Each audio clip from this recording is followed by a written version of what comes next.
Ναι, την ελόφη, σωστά, ναι. Φύγαμε και αργά. 1, 2, στήθος έξω και κάπου μπροστά. 3, 4, έτσι προς τα δεινά. 5, 6, 7, 8, 9, 10, 11, 12, 13, 14, 15. Ωραία. Μαριάννα, σήκω, δέσου να σε δούμε όλοι. Φτάνετε μέχρι... Τα χέρια πίσω. Ναι. Όλοι φτάνετε μέχρι το 10, μέχρι την παράλληλη και σταματάτε εκεί.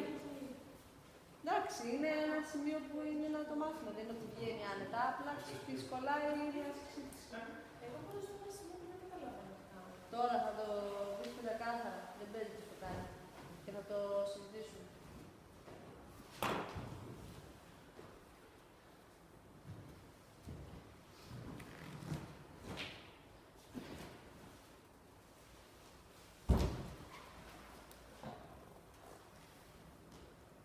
Ωραία, Βασίλη.